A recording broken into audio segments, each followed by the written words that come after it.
A comunidade Narrações Imersivas acaba de chegar. Torne-se membro e tenha acesso a todos os nossos livros, sem interrupções ou propagandas. E em formato de MP3, ouça diretamente da nossa plataforma no Hotmart. Por menos de uma Coca-Cola por mês, você assina nossa comunidade e apoia diretamente nosso trabalho. Não perca mais tempo e venha curtir mais uma forma de ouvir narrações imersivas. Link para assinar a comunidade na descrição ou no primeiro comentário fixado. Fique agora com mais um episódio imersivo.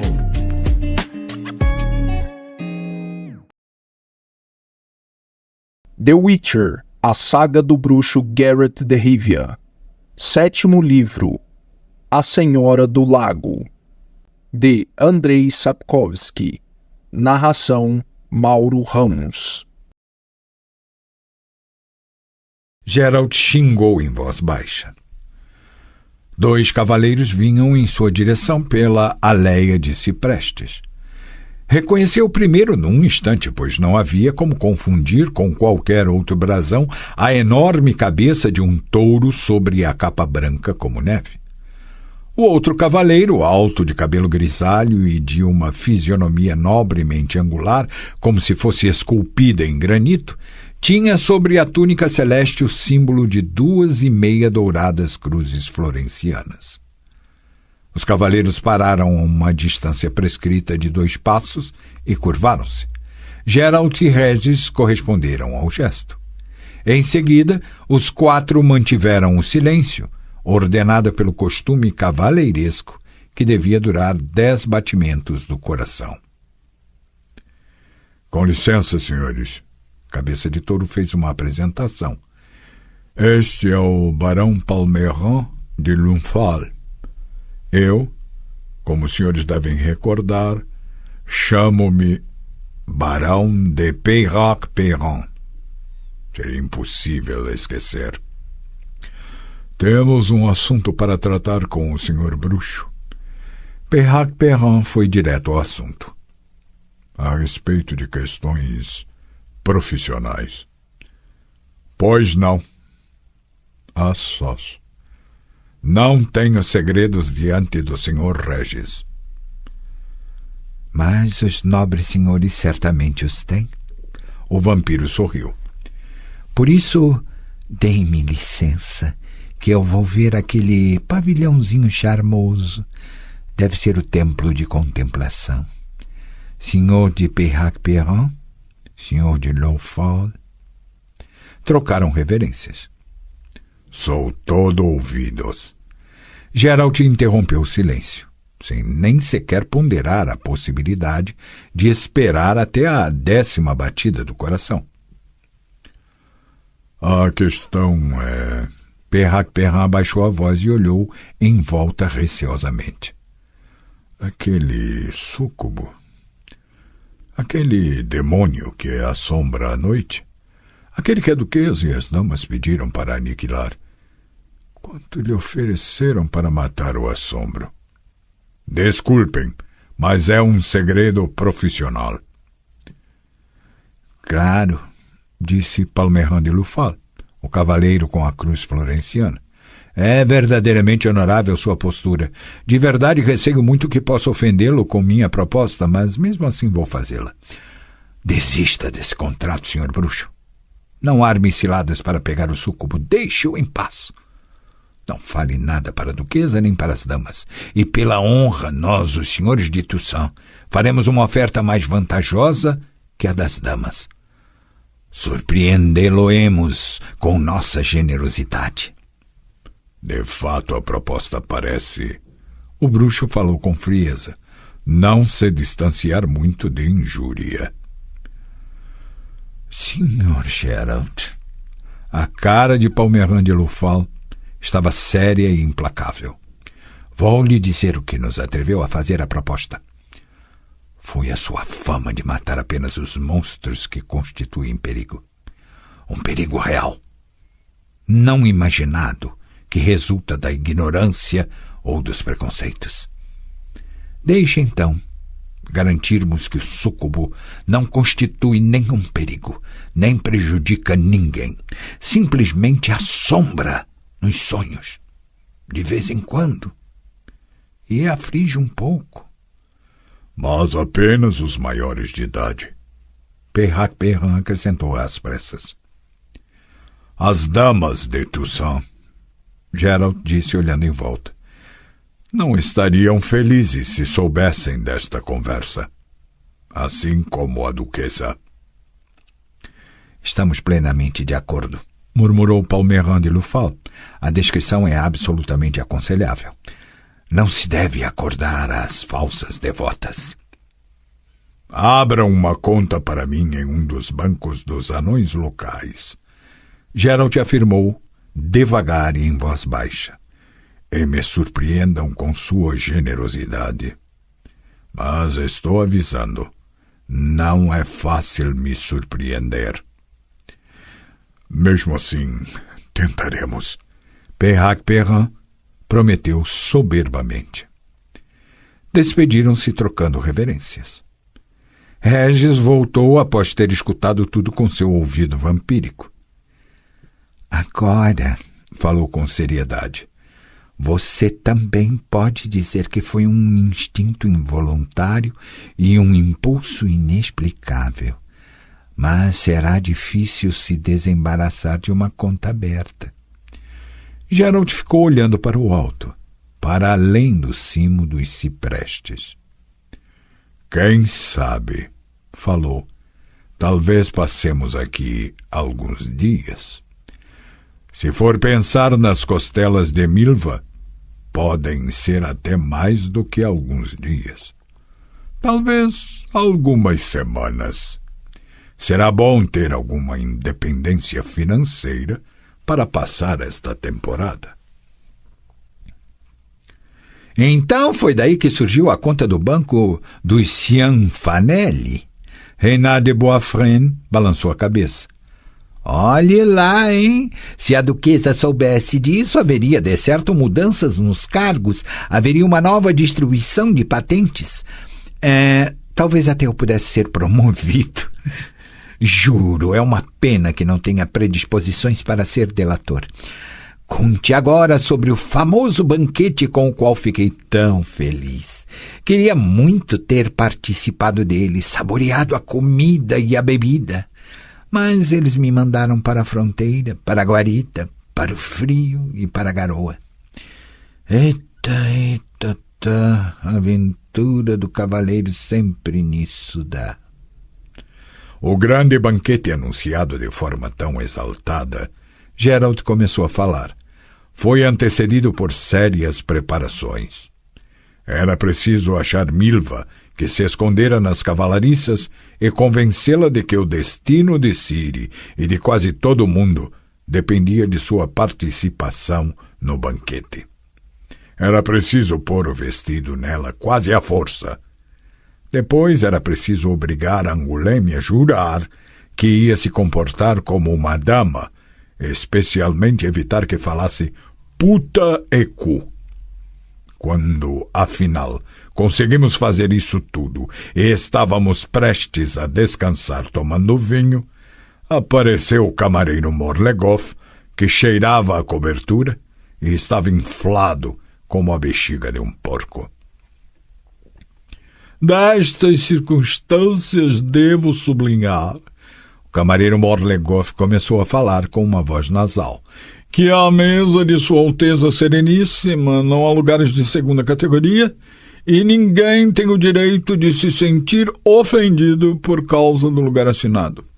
No entanto, nós aqui em Toussaint guardamos uma rigorosa observância das antigas tradições e costumes e, de acordo com eles... Por obséquio, senhor, vá direto ao ponto. O banquete está marcado para amanhã. Preciso dispor da mesa segundo as honras e a hierarquia. Certo. O bruxo falou com seriedade. Já lhe digo tudo. O mais digno de nós, tanto pelo grau como pela honra, é Jasquier. O senhor vice-conde Julian, o camareiro Mor disse, arrebitando o nariz. É um convidado extraordinariamente honorífico. Portanto, permanecerá sentado à direita de Sua Alteza Sereníssima. Certo. O bruxo repetiu, sério como a própria morte. Mas ele não revelou, no que diz a respeito a nós, quais eram nossos graus, títulos e honras.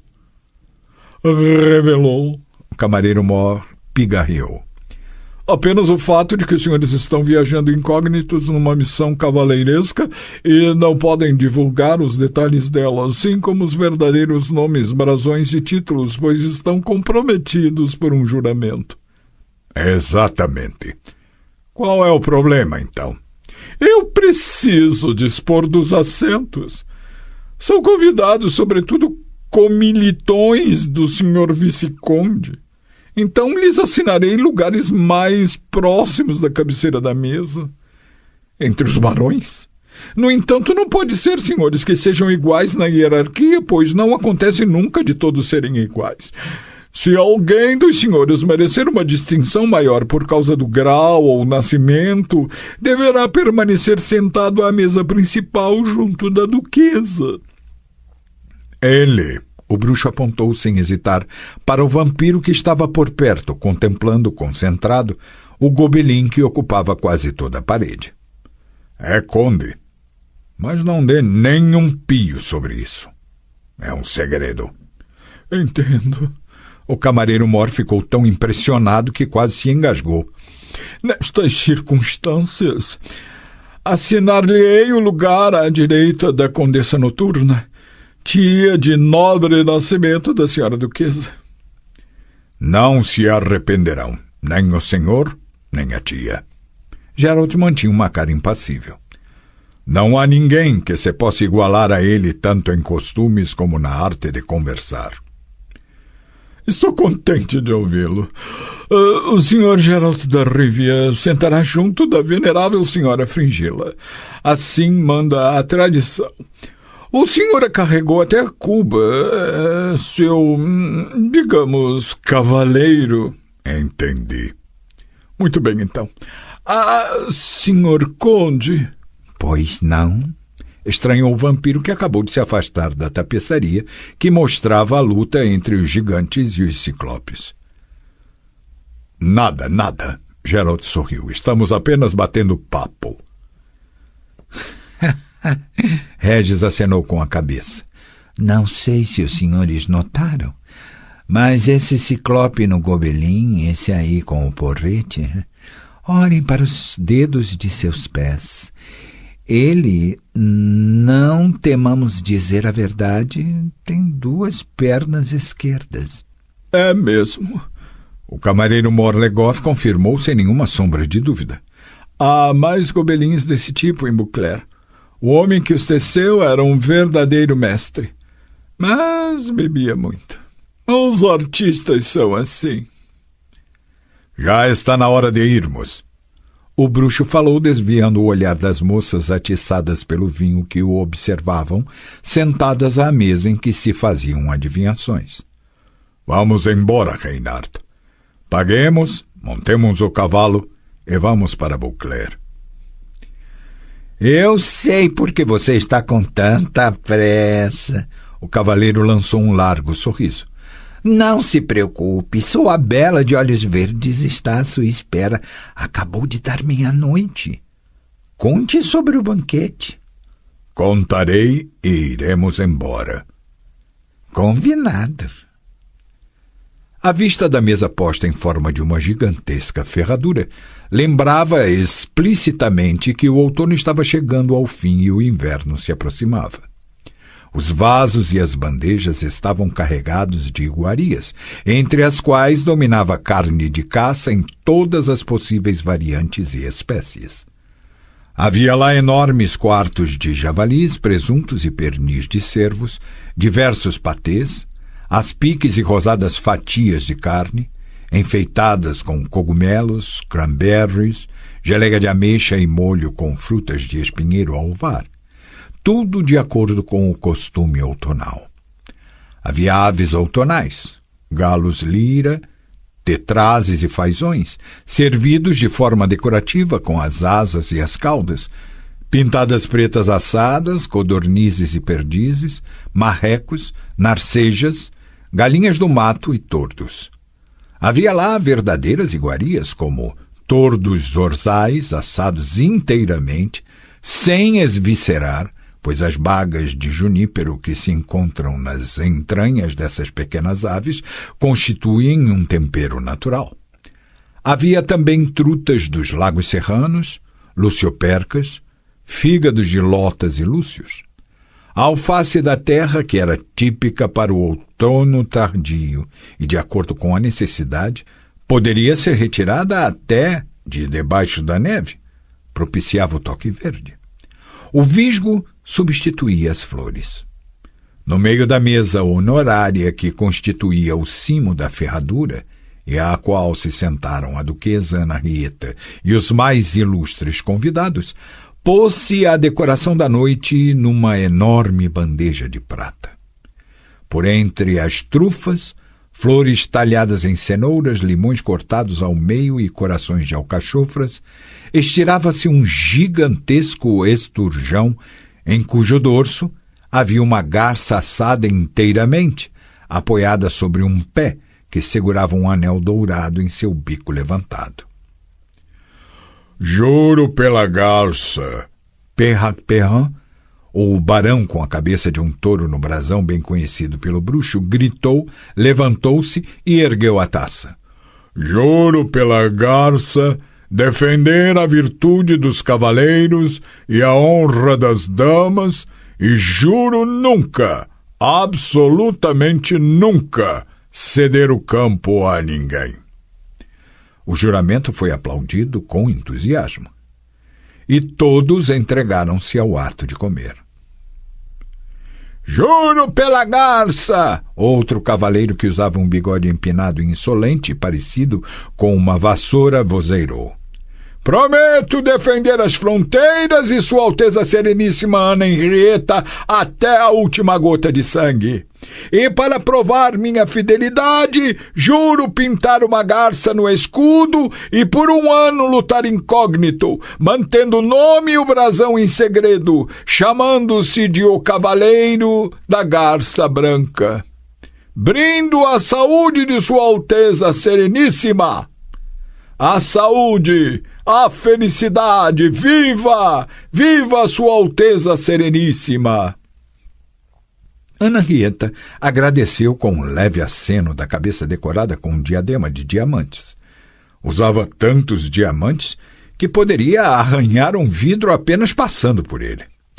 Jasquier estava sentado junto dela, sorrindo tolamente. Emiel Regis estava sentado um pouco à frente, entre 2 matronas. Vestia uma negra túnica de veludo, na qual parecia um vampiro. Servia as matronas, divertia-as com a conversa, e elas ouviam-no fascinadas. Gerald pegou a travessa com as postas de lucioperca decoradas com salsinha, serviu a Fringila Vigo, que estava sentada à sua esquerda, e usava um vestido de cetim roxo e um lindíssimo colar de ametistas que se apresentava formosamente no decote. Fringila, que o observava por debaixo de seus negros cílios, ergueu a taça e sorriu misteriosamente. À sua saúde, Gerald. Alegro-me com o fato de estarmos sentados juntos. Não louve antes que o dia termine. Retribuiu o sorriso, pois afinal de contas estava de bom humor. O banquete mal começou. Pelo contrário, dura o suficiente para você me fazer um elogio. Quanto mais devo esperar? Você é excepcionalmente linda. Devagar, com moderação, riu. E ele juraria que o riso fora verdadeiramente sincero. Se continuarmos nesse passo, dá medo de pensar até onde poderemos chegar antes que o banquete acabe. Comece com... Diga que meu vestido é elegante e que fico bem de roxo. Você fica bem de roxo, mas preciso admitir que você estava linda de branco. Viu um desafio em seus olhos cor de esmeralda. Estava com medo de aceitá-lo. Não estava tão bem-humorado. Carreira e Milva estavam sentados de frente para eles. Carreira entre duas jovens nobres, aparentemente baronesas, que não paravam de tagarelar. E a arqueira estava acompanhada de um cavaleiro mais velho, soturno e calado como uma pedra, com o rosto muito enfiado por marcas de varicela.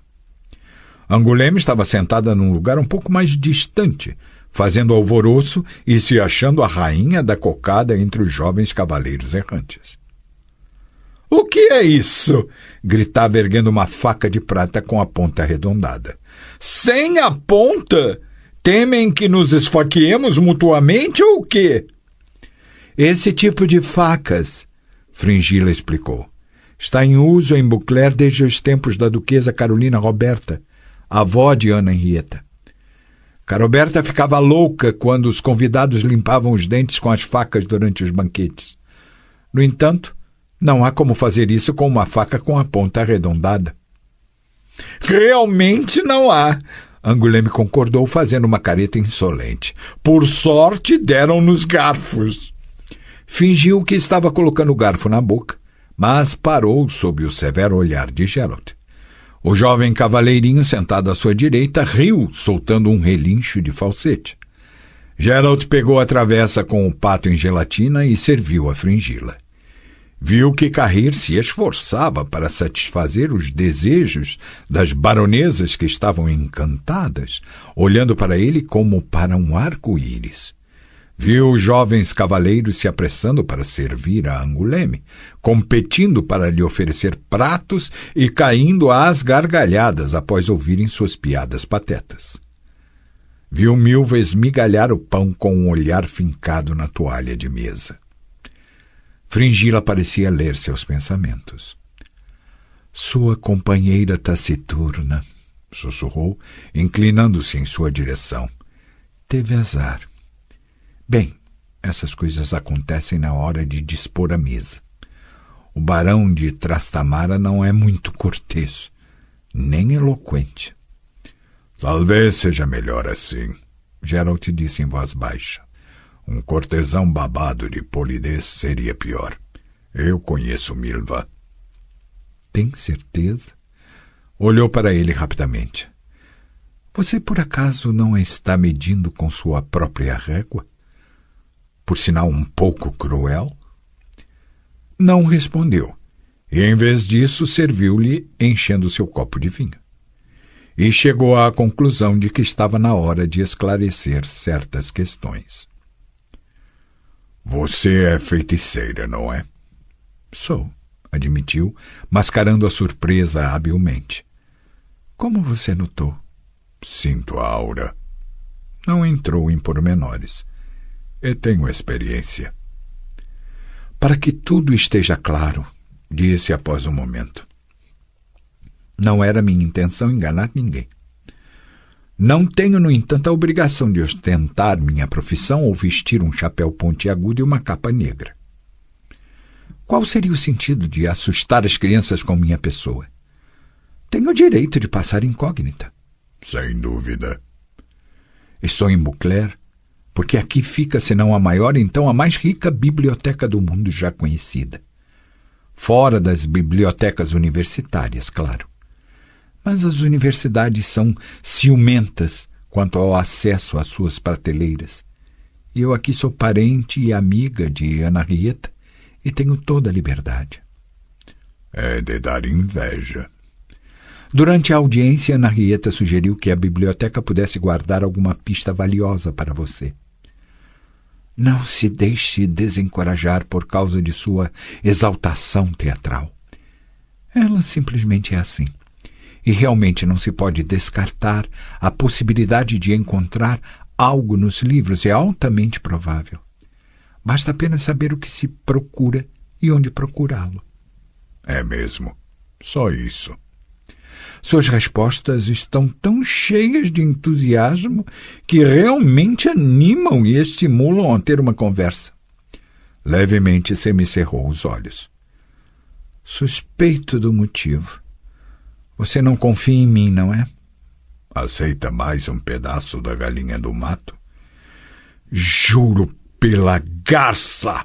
Um jovem cavaleiro sentado na ponta da ferradura levantou-se e cobriu o olho com uma faixa recebida de sua vizinha de mesa.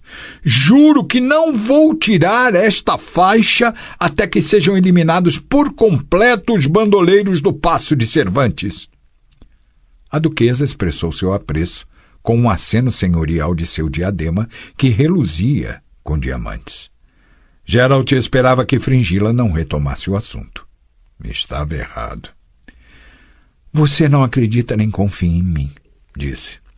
Você me deu um golpe duplamente doloroso.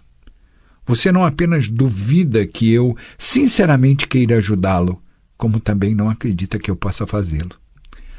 Ah, Geralt, você feriu profundamente meu orgulho e minha altiva ambição.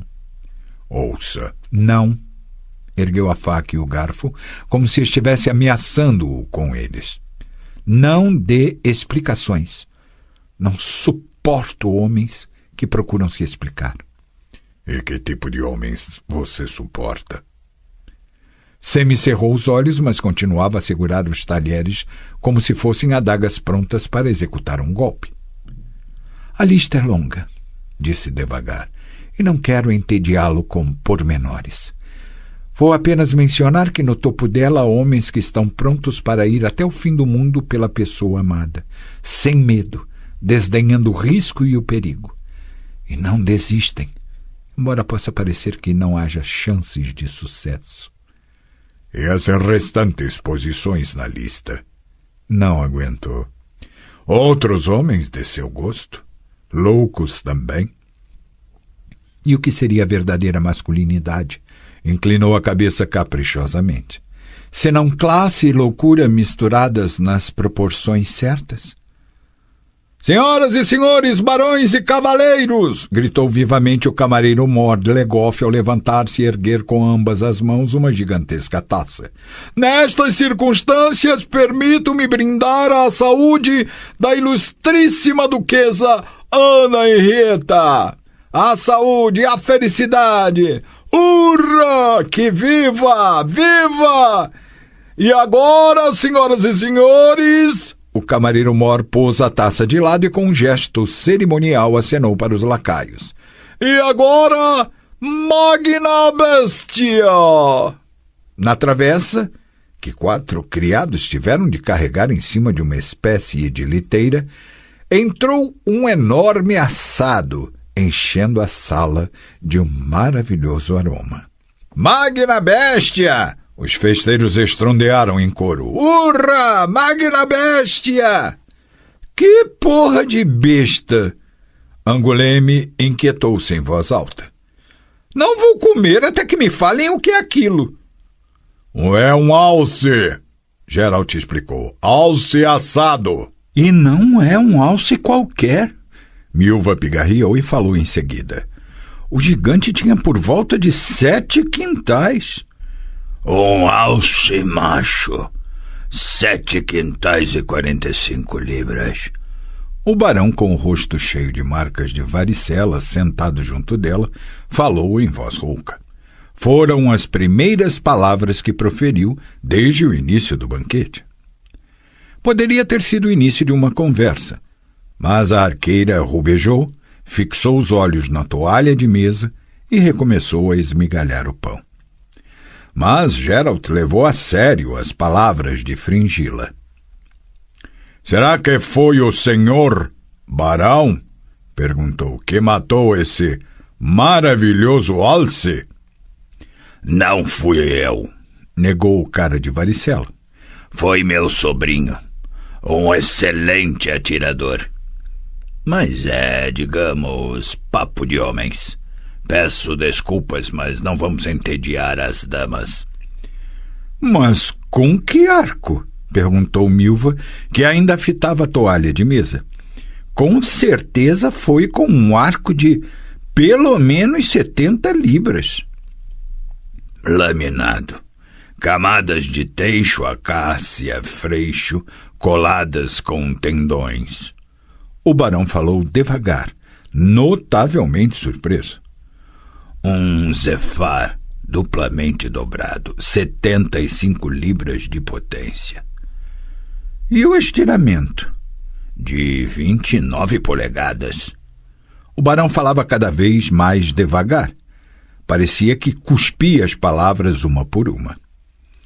Uma verdadeira máquina, Milva falou calmamente. Com um desses se acertaria um corso de uma distância de apenas 100 passos, se o arqueiro fosse bom. O barão disse com rouquidão, um pouco ofendido, acerto de 25 passos, digamos, um fazão. De 25? Milva ergueu a cabeça. Eu acerto um esquilo.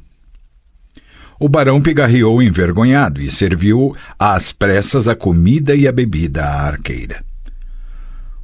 Um bom arco, balbuciou. É a metade do êxito. Contudo, a qualidade das flechas, digamos, é igualmente importante. Repare, senhorita, que para mim uma flecha... A saúde de Sua Alteza Sereníssima Ana Henrietta! A saúde do Visconde Julian de Lettenhove! A saúde, vivant! E ele a comeu. Angoulême terminou mais uma anedota pouco inteligente. Os jovens cavaleiros caíram numa gargalhada estrondosa que parecia mais um relinchar do que risada. As baronesas chamadas Queline e Nick ouviam boquiabertas, com os olhos brilhando e as bochechas rubejantes, a história contada por Carrir. À mesa principal, toda a alta aristocracia ouvia as divagações de Regis. Gerald, apesar de seu ouvido de bruxo, conseguia escutar apenas uma ou outra palavra que chegava até ele no meio da algazarra. No entanto, sabia que o assunto sobre o qual se falava eram assombrações, estriges, súcubos e vampiros. Regis gesticulava com um garfo de prata e provava que o melhor remédio contra vampiros era a prata, o metal cujo toque mais suave era absolutamente letal para um vampiro. E o alho? As damas perguntaram. O alho também é eficaz, Regis admitia, mas causava problemas no convívio social, pois fedia terrivelmente. Uma banda na galeria tocava discretamente guslas e pífanos. Os acrobatas, malabaristas e engolidores de fogo mostravam a arte de seu ofício. O bobo tentou fazer rir, mas não chegava nem aos pés de Angoulême. Em seguida, apareceu o treinador de ursos com o seu urso, que, para a alegria geral, fez cocô no chão. Angoulême entristeceu e perdeu o humor. Não havia como competir com algo assim. A duquesa do nariz pontiagudo enfureceu-se de repente. Um dos barões caiu na desgraça por causa de uma palavra desatenta e foi escoltado até a torre. Poucas pessoas, além do próprio envolvido no ocorrido, preocuparam-se com o assunto.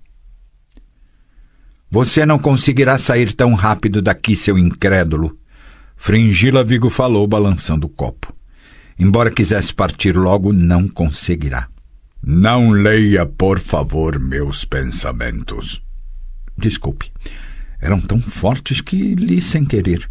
Você nem imagina quantas vezes eu já ouvira o mesmo papo. Você próprio não sabe o quanto eu sei. Por favor, coma as alcachofras, são saudáveis, fazem bem ao coração. E o coração é um órgão muito importante para um homem. O segundo na escala de importância. Pensei que as mais importantes fossem classe e loucura. As qualidades do espírito deveriam ser acompanhadas pelos valores do corpo. Assim se atinge a perfeição. Ninguém é perfeito. Mas isso não é um argumento. É preciso se esforçar. Sabe o que mais? Vou aceitar essa galinha do mato.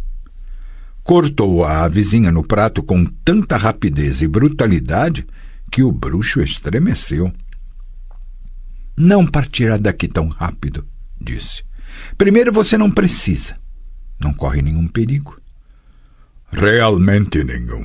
Não aguentou e interrompeu no meio da frase.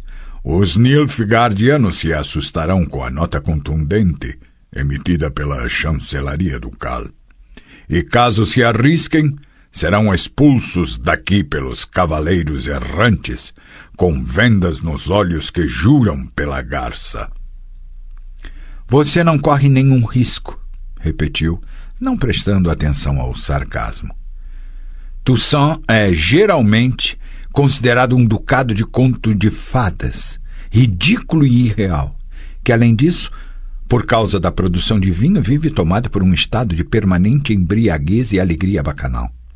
Portanto, ninguém o leva a sério, mas goza de privilégios porque, afinal de contas, fornece vinhos e sem o vinho, como se sabe, não há vida. Por isso, em Toussaint, não atuam agentes, espiões ou serviços secretos. E não se precisa manter um exército. Bastam apenas cavaleiros errantes com um olho vendado. Ninguém atacará Toussaint. Vejo pela expressão em sua cara que não o convencera. Não por completo. Que pena, então.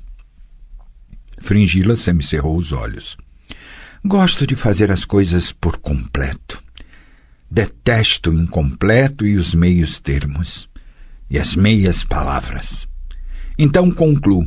Fulco Artevelde, o prefeito de Riedbrunn, acha que você está morto, pois os fugitivos informaram-lhe que os druidas os queimaram todos vivos. Fulco está fazendo de tudo para encobrir o assunto, que certamente pode virar um escândalo. É do seu interesse fazer isso. Ele se preocupa com sua própria carreira. Mesmo que ele saiba que você está vivo, já será demasiado tarde. A versão que ele providenciara nos relatórios será vigente. Você sabe muito. Nunca escondi esse fato. Portanto, o argumento sobre a perseguição nilfgaardiana pode ser desconsiderado. E simplesmente faltam outros que sustentariam a decisão sobre uma partida rápida. Interessante. Mas real. Há 4 passos que levam às 4 partes do mundo pelos quais se pode sair de Toussaint. Qual dos passos você escolherá? Os druidas não lhe disseram nada e se negaram a cooperar. O elfo das montanhas desapareceu. Você realmente sabe muito. Já havíamos determinado isso. E você quer me ajudar? E você está negando essa ajuda, pois não acredita na sinceridade de minhas intenções. Não confia em mim. Escute, eu não se justifique. Coma mais alcachofras. Mais uma pessoa jurou pela garça. Carrir elogiava as baronesas. Angoulême, ligeiramente embriagada, podia ser ouvida por toda a mesa. O barão Cara de Varicela, animado pelo discurso sobre os arcos e as flechas, até passou a galantear Milva. Por favor, senhorita, prove o presuntinho de javalizinho. Em minhas propriedades há áreas não cobertas de neve onde, digamos, bandos inteiros de javalis revolvem a terra. Às vezes se pode encontrar lá belas peças, de até 3 quintais. Estamos no auge da temporada. Se a senhorita desejar, podemos caçar, digamos, juntos. Mas nós não ficaremos aqui por muito tempo. Milva olhou de forma curiosamente implorante. Pois que o senhor me perdoe, mas temos afazeres mais importantes que a caça. Embora, acrescentou às pressas, vendo o barão entristecer, com grande vontade caçaria uma besta negra com o senhor. O barão alegrou-se imediatamente. Se não for para caçar, declarou entusiasmado, então convido-a para me visitar, em minha residência. Eu lhe mostrarei minha coleção de galhadas de cervos, esgalhos, cachimbos e sabres. Milva fixou o olhar na toalha de mesa. O barão pegou a bandeja com os tordos jornais, serviu-lhe e em seguida encheu o copo de vinho. Peço desculpas, disse. Não sou cortês. Não sei cortejar. Não sou bom nesse tipo de papo. Eu, Milva pigarreou, fui criada na floresta. Sei dar valor ao silêncio. Fringilla achou a mão de Geralt embaixo da mesa e apertou-a com força. Geralt mirou seus olhos. Não sabia adivinhar o que se escondia neles. Confio em você, disse. Confio na sinceridade de suas intenções. Não está mentindo? Juro pela garça. O guarda municipal devia estar bastante chumbado por causa das festividades de Yule, pois andava cambaleando, batia a alabarda contra as tabuletas e anunciava estrondosamente, embora balbuciando, que já eram 10 horas, mesmo que na realidade fosse bem depois da meia-noite. Vá sozinho até Beauclair. Reynard de Boisfrene falou inesperadamente logo após terem saído da taberna. Eu vou ficar na cidade. Até amanhã. Passe bem, bruxo. Geralt sabia que o cavaleiro tinha uma dama amiga na cidade, cujo marido viajava muito a negócios. Nunca falaram sobre o assunto, pois os homens nunca falam sobre esse tipo de coisas. Passe bem, Reynard.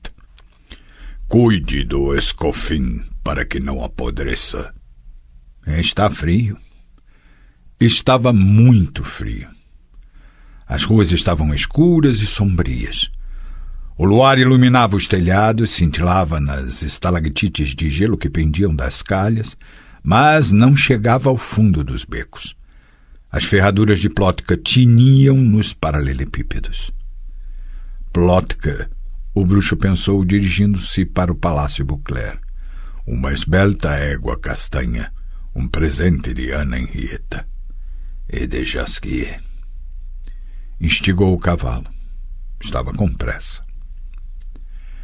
Depois do banquete, todos se encontraram na hora do café da manhã, o qual costumavam tomar no complexo da cozinha do castelo. Não se sabia o porquê, mas lá eram sempre bem-vindos. Sempre podiam encontrar lá algo quente, vindo direto da panela, frigideira ou do espeto. Sempre podiam encontrar pão, banha de porco, bacon, queijo e sanchas marinadas. Nunca faltou um jarro ou dois de um produto branco ou tinto das famosas vinícolas locais. Sempre lá frequentavam. Havia 2 semanas passadas em Beauclair. Geralt, Regis, Carrir, Angoulême e Milva.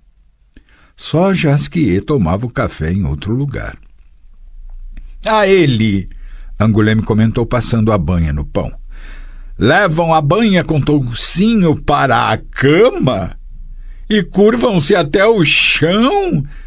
Geralt está disposto a acreditar que era exatamente assim e decidiu verificá-lo precisamente hoje. Achou Jasquier na sala dos cavaleiros. O poeta usava uma boina carmesim na cabeça, enorme como um pão integral, e vestia um gibão na mesma tonalidade, ricamente bordado com fios de ouro. Estava sentado no faldistório com um alaúde no regaço e, com displicentes acenos, reagia aos elogios das damas e dos cortesãos que o rodeavam. Felizmente, Ana Henrietta não estava por perto. Sem hesitar, Geralt quebrou o protocolo e agiu com destreza. Jasquier imediatamente o notou. Senhores, deixem-nos. Entumeceu e acenou a mão de uma forma verdadeiramente real. A sós, os serviçais também podem se afastar. Bateu as palmas e, antes que o eco silenciasse, já estavam sozinhos na sala dos cavaleiros, apenas na companhia das armaduras, pinturas, panóplias e de um forte cheiro de pó deixado pelas damas. É uma ótima diversão. Geralt avaliou sem ser exageradamente malicioso. Expulsá-los, não é? Deve ser um sentimento agradável, dar ordens com apenas um gesto imperioso, uma palmada, um franzimento real das sobrancelhas, olhar como se retiram feito caranguejos, curvando-se em referências diante de você. Uma ótima diversão. E aí, senhor favorito?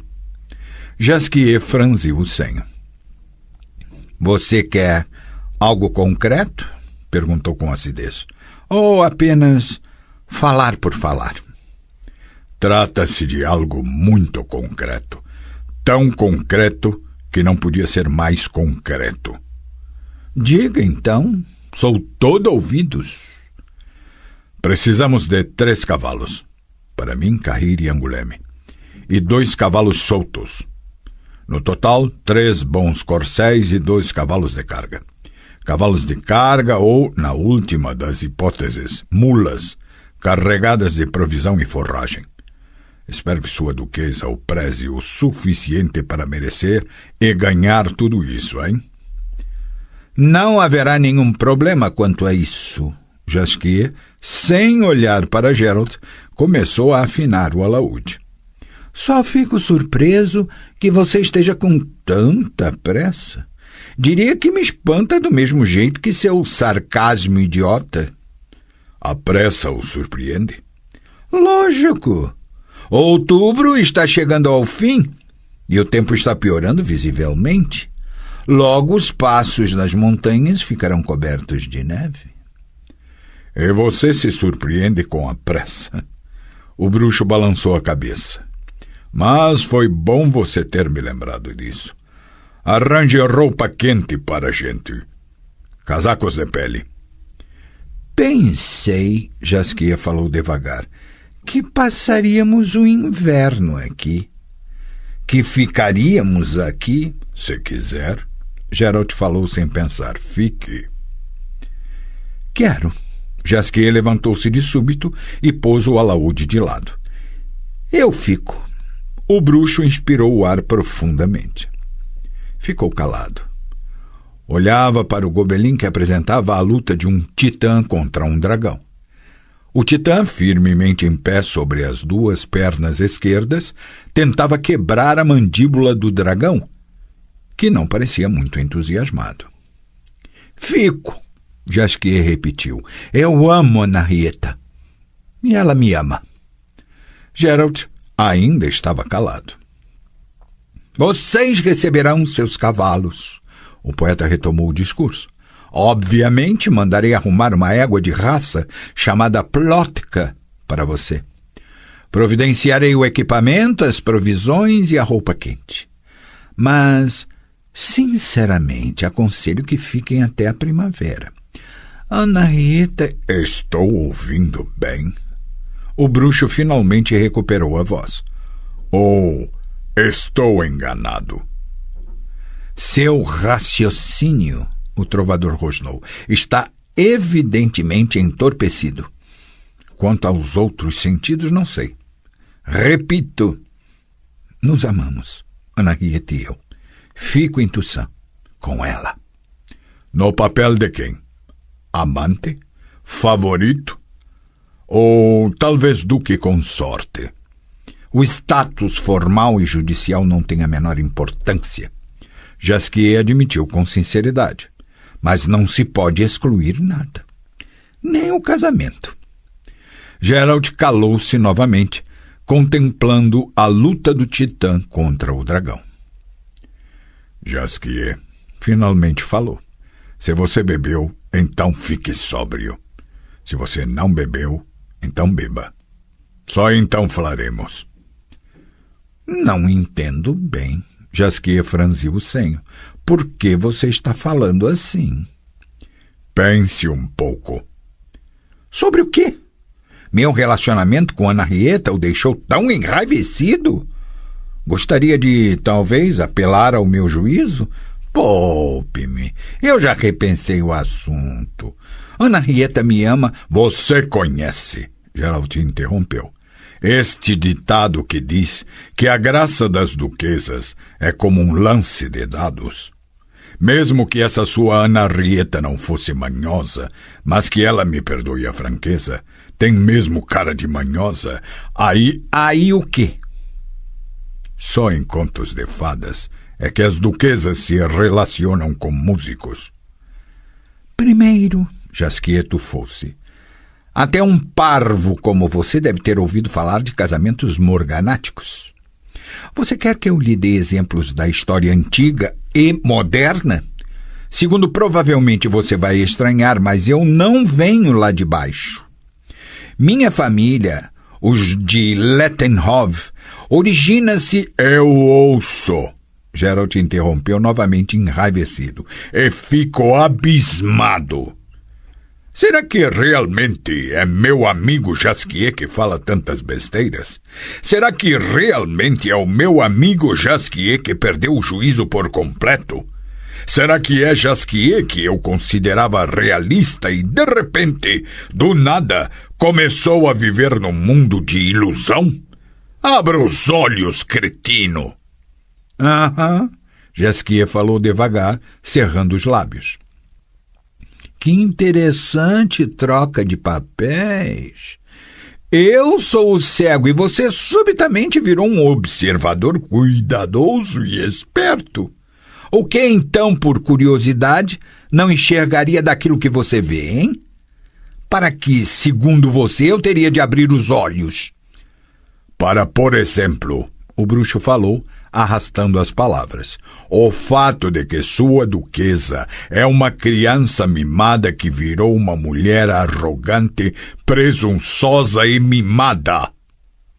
Para o fato de que ela o encheu de mimos, fascinada pela novidade, e lhe dará um pé na bunda na mesma hora em que chegar outro músico com um repertório mais moderno e interessante. É muito baixo e vulgar o que você fala. Espero que tenha consciência disso. Tenho consciência de sua falta de consciência. Você é um louco, Jasquier.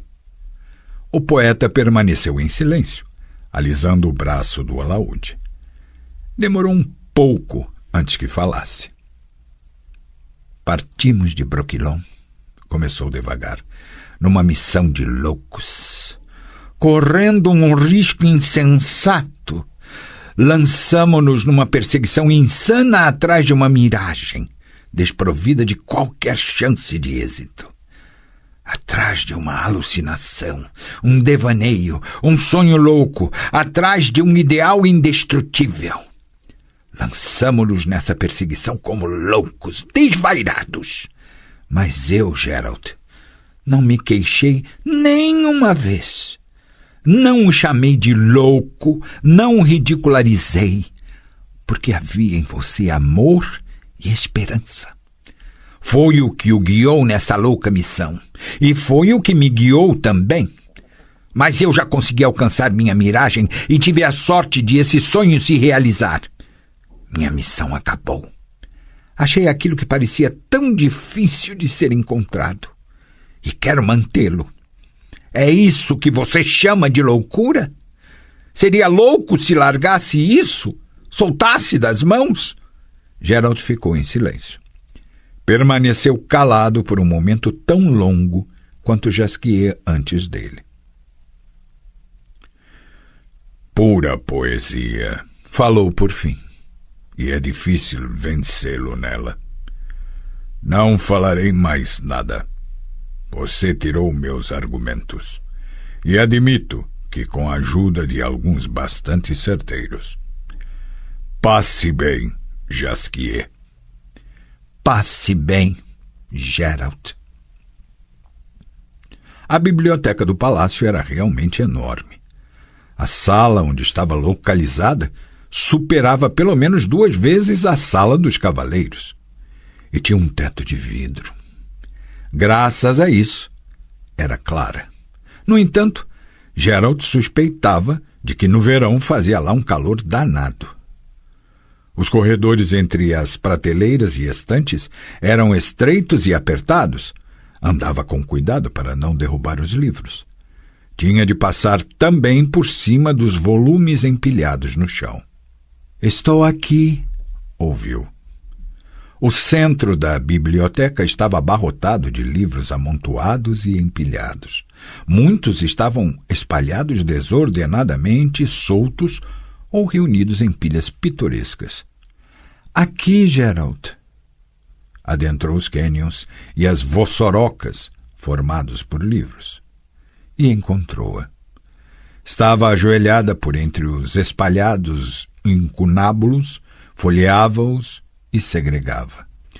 Usava um simples vestido cinza, levantado ligeiramente para sua comodidade. Gerald chegou à conclusão de que a vista era extremamente atraente. Não se espante com esta desordem, disse, limpando a testa com o antebraço, pois nas mãos usava finas luvas de seda sujas de poeira. Preparavam o inventário e faziam a catalogação, mas a meu pedido interromperam os trabalhos para que pudesse estar sozinha na biblioteca. Detesto o olhar alheio na nuca enquanto trabalho. Perdoe-me. Quer que eu saia? Você não é um estranho. Semicerrou levemente os olhos verdes. Seu olhar é prazeroso. Não fique em pé assim desse jeito. Sente-se aqui em cima dos livros. Sentou-se em A Descrição do Mundo, publicada em fólio. Esta desordem, Fringilla apontou com um gesto enérgico para aquilo que ficava a seu redor, inesperadamente facilitou meu trabalho. Consegui chegar aos volumes que normalmente ficam guardados em algum lugar no fundo, embaixo de uma camada impossível de ser revolvida. Os bibliotecários da duquesa mexeram a amontoação num esforço titânico. Graças a isso, algumas das joias da literatura viram à luz do dia, verdadeiras joias raras. Olhe só, você já viu algo parecido? Speculum aureum? Já. Esqueci, desculpe. Você já viu muitas coisas. Era para ser um elogio, não um sarcasmo. E dê uma olhada nisto aqui, ó. São os Gesta Regum. Começaremos por aí para que você entenda quem realmente é a sua Ciri e cujo sangue corre em suas veias. A expressão em sua cara é ainda mais ácida que de costume, sabia? Qual é o motivo disso? Jasquier. Conte-me. Contou. Fringilla ouviu sentada com as pernas cruzadas em cima de uma pilha de livros. Bom, suspirou quando terminou de contar. Admito que esperava algo parecido. Já havia notado há muito tempo que a Henrietta parecia estar apaixonada. Apaixonada? Bufou. Ou será que se trata de caprichos de uma fidalga? Você é o que parece? Penetrou com seu olhar. Não acredita num amor puro e sincero. Minha fé, cortou, não é necessariamente o assunto em debate. E não tem nada a ver com isso. Trata-se de Jasquier e de seu estúpido... Cortou, perdendo de repente a confiança. O amor, Fringilla falou devagar, é como a cólica renal. Você nem imagina o que é até ter um ataque. E você nem acredita quando lhe falam sobre isso. Tem um pouco de razão nisso, o bruxo concordou. Mas também há diferenças. O juízo não o protege de uma cólica renal, nem providencia a cura para ela. O amor zomba do juízo. E esse é seu charme e sua beleza. Antes a estupidez. Levantou e aproximou-se dele. Tirou as luvas. Seus olhos eram escuros e profundos debaixo das cortinas de cílios. Cheirava a âmbar, rosas, poeira da biblioteca, papel velho, mínio, tinta de imprensa, tinta nanquim, estricnina usada nas tentativas de envenenar os ratos na biblioteca. Esse cheiro tinha pouco em comum com um afrodisíaco. Tanto mais estranho era o fato de que funcionava. Você não acredita? Falou com uma voz alterada, num impulso repentino, numa brusca atração, em 2 bólidos que voam numa trajetória colisiva e se chocam, num cataclismo. Estendeu as mãos e tocou em seus ombros. Ele tocou nos ombros dela. Aproximavam os rostos devagar, atentos e tensos. Juntavam os lábios cuidadosa e delicadamente, como se estivessem com medo de espantar uma criatura extremamente fugaz. E depois os bólidos se chocaram e houve um cataclismo. Caíram em cima da pilha de volumes que, sob seu peso, esparramou-se para todos os lados. Geralt enfiou o nariz no decote de Fringilla, abraçou-a com força e segurou-a pelo joelho.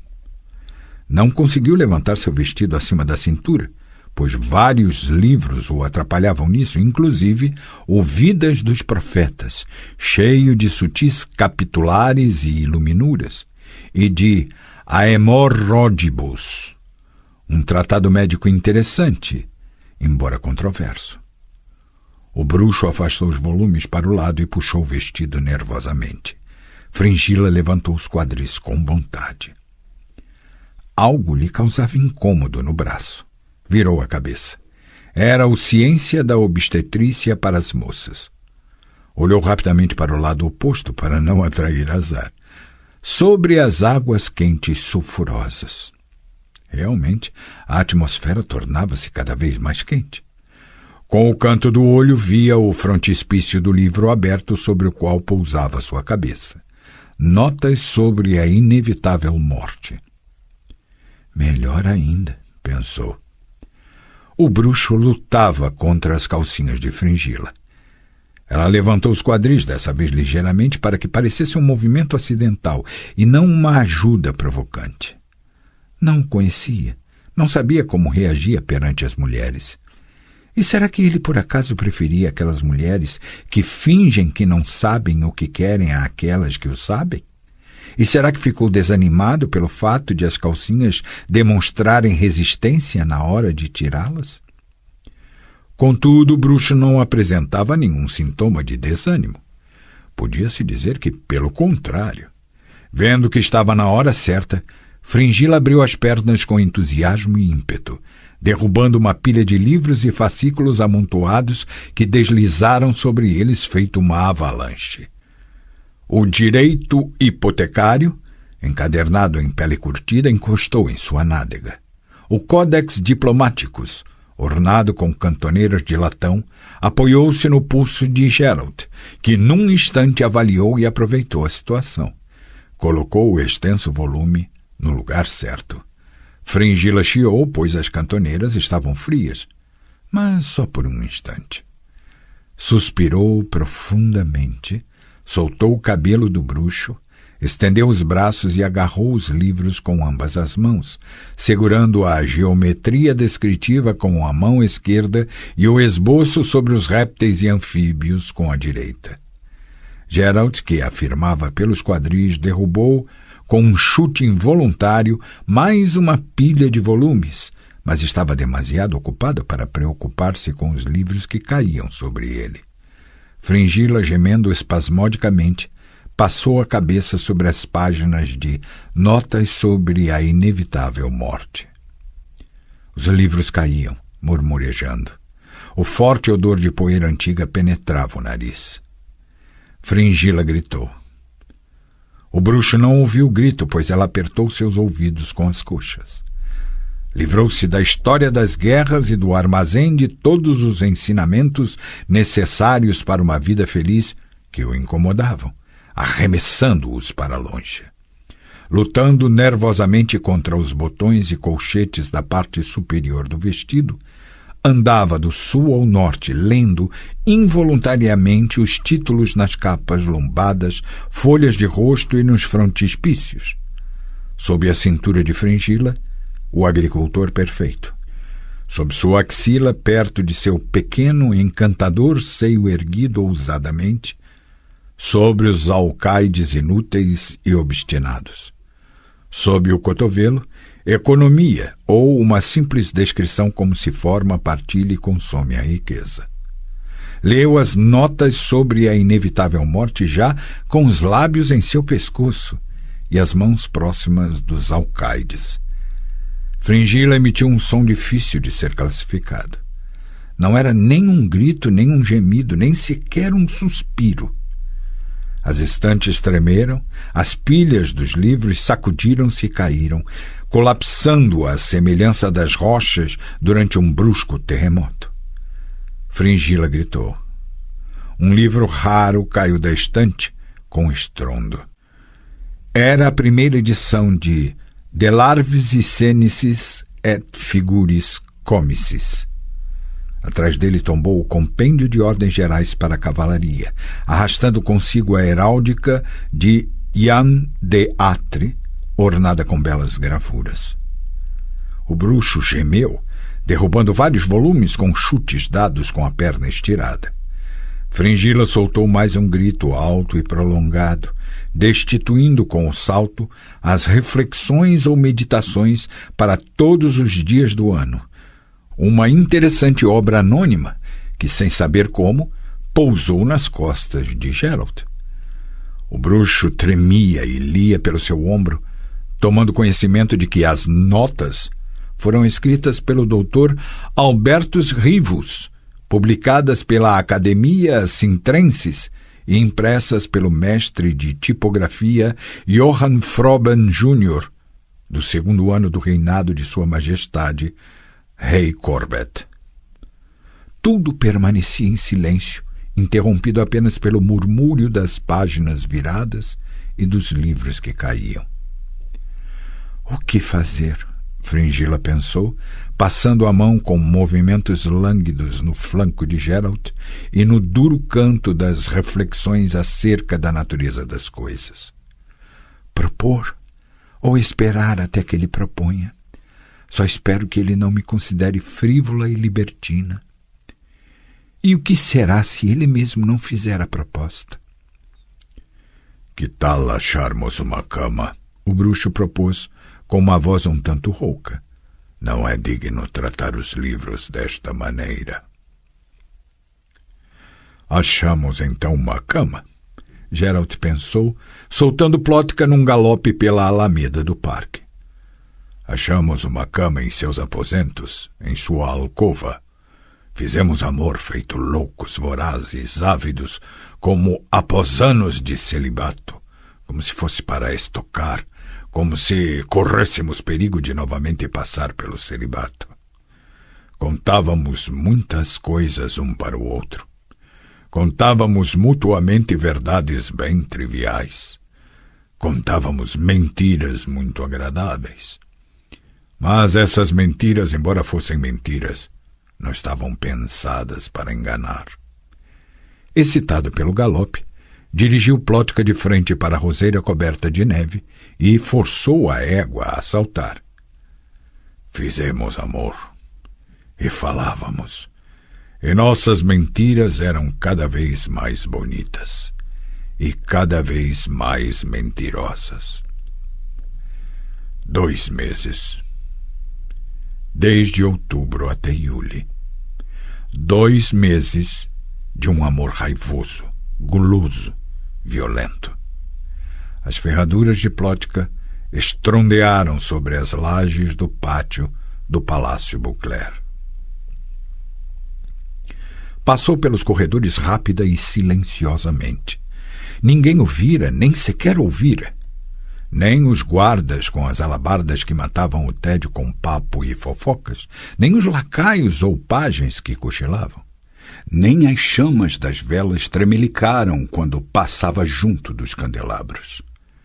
Estava perto da cozinha do palácio, mas não entrou lá, não se juntou à companhia que estava dentro, dando conta de um barril e de alguma fritura. Ficou à sombra, ouvindo. Quem falava era Angoulême. É um puta de um lugar encantado esse tal de Toussaint. Todo esse vale está sob algum encanto, especialmente este palácio. Desconfiei de Jasquier, desconfiei do bruxo, mas agora eu próprio estou passando mal e sinto uma dor. Me peguei. Nem vou lhes falar nada. Digo a vocês, vamos embora daqui, vamos embora o mais rápido possível. Fale isso para Geralt, Milva afirmou. Fale isso para ele. Sim, converse com ele, Cahir acrescentou, com uma boa dose de sarcasmo.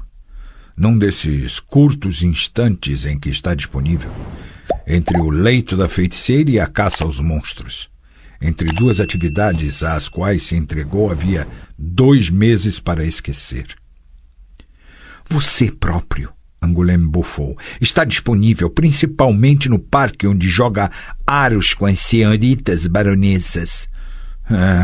Este Toussaint está todo encantado, não tem outro jeito.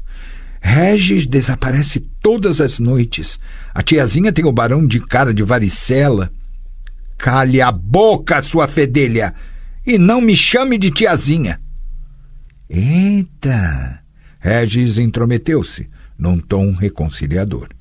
Parem, meninas. Milva, Angoulême, façam as pazes. A paz faz crescer, a discórdia a ruína. Assim fala sua ilustríssima duquesa de Jasquier, a senhora deste país, deste palácio, deste pão, desta banha e destes pepinos. Quem quer mais vinho? Milva suspirou profundamente. Estamos parados aqui há muito tempo. Há muito tempo estamos parados aqui sem fazer nada. Por isso estamos ficando cada vez mais idiotas. Bem falado, disse Cahir. Muito bem falado. Geralt retirou-se com cuidado, silenciosamente, como se fosse um morcego. Passou pelos corredores rápida e silenciosamente. Ninguém o vira, nem sequer ouvira. Nem os guardas, nem os lacaios, nem sequer os pajens. Nem as chamas das velas tremelicavam quando ele passava pelos candelabros. As ratazanas ouviam, erguiam os focinhos bigodudos, ficavam em pé verticalmente, mas não se espantavam. Conheciam-no. Passava por aí com frequência. A alcova cheirava a feitiço e encanto, a âmbar, rosas e sonho de mulher. Mas Fringilla estava acordada. Sentou-se no leito, afastou o edredom, encantando-o com essa visão e dominando-o por completo. Afinal veio, disse espreguiçando-se. Você me negligencia terrivelmente, bruxo. Dispa-se, vem aqui já. Ande rápido. Passou pelos corredores rápida e silenciosamente. Ninguém a vira, nem sequer ouvira. Nem os guardas que fofocavam preguiçosamente nas guaritas, nem os lacaios que cochilavam, nem sequer os pajens. Nem as chamas das velas tremelicavam quando ela passava pelos candelabros. As ratazanas ouviam, erguiam os focinhos bigodudos, ficavam em pé verticalmente, seguiam-na com as negras miçangas de olhos. Não se espantavam. Conheciam-na. Passava por aí com frequência. No Palácio Beauclerc havia um corredor com um aposento no fundo, de cuja existência ninguém tinha o menor conhecimento. Nem a atual senhora do palácio, a duquesa Ana Henriette, nem a primeira senhora do palácio, sua tetravó, a duquesa Ademarta, nem o arquiteto responsável pela reforma geral da edificação, o famoso Pedro Faramond, nem os mestres de obras que trabalhavam de acordo com os projetos e as instruções dele, nem o camareiro Mor Legoff, considerado uma pessoa que sabia tudo sobre Beauclerc, tinha conhecimento da existência do corredor ou do aposento. Apenas os construtores originais do palácio, os elfos, sabiam da existência do corredor e do aposento, escondidos atrás de uma poderosa ilusão. E depois, quando os elfos já haviam ido embora e quando Toussaint virou um ducado, o conhecimento ficou restrito a um pequeno grupo de feiticeiros ligados à Casa Ducal. Entre eles, Artorius Vigo, mestre dos arcanos mágicos, um grande especialista em ilusão, e a sua jovem sobrinha, Fringilla, dona de um talento especial para as ilusões. Tendo passado rápida e silenciosamente pelos corredores do Palácio Beauclerc, Fringilla Vigo parou de frente para um fragmento de uma parede localizado entre duas colunas ornadas de folhas de acanto. O feitiço proferido em voz baixa e um gesto rápido fizeram com que a parede, que era uma ilusão, desaparecesse, revelando um corredor que parecia não ter saída. No fundo dele havia, porém, uma porta escondida por meio da ilusão. E atrás dessa porta tinha um aposento escuro. Lá dentro, Fringilla ligou logo o telecomunicador. O espelho oval embaçou-se e em seguida reluziu, iluminando a câmara, fazendo surgir na penumbra antigos, pesados e empoeirados gobelins pendurados nas paredes. No espelho apareceram uma enorme sala imersa num sutil chiaro-escuro, uma mesa redonda e mulheres sentadas ao redor dela. Eram 9. Pois não, senhorita Vigo, Philippa Eilhart falou. Alguma novidade? Infelizmente não, Fringilla respondeu pigarreando. Nada. Desde a última telecomunicação, nada. Nenhuma tentativa de escaneamento. Isso não é nada bom, disse Philippa. Não vou negar, contávamos com a possibilidade de a senhora descobrir algo. Por favor, ao menos nos fale se o bruxo já se acalmou. A senhora conseguirá segurá-lo em Toussaint pelo menos até maio? Fringilla Vigo permaneceu em silêncio por um instante. Não tinha o menor intuito de mencionar à loja que apenas nessa última semana o bruxo a chamou 2 vezes pelo nome de Yennefer, e fê-lo no momento em que tinha todo o direito de esperar que ele usasse seu nome. No entanto, a loja tinha o direito de esperar que ela falasse a verdade, que fosse sincera e que tirasse as conclusões certas. Não, falou por fim. Será difícil segurá-lo até maio, mas farei todo o possível para mantê-lo aqui pelo máximo tempo possível.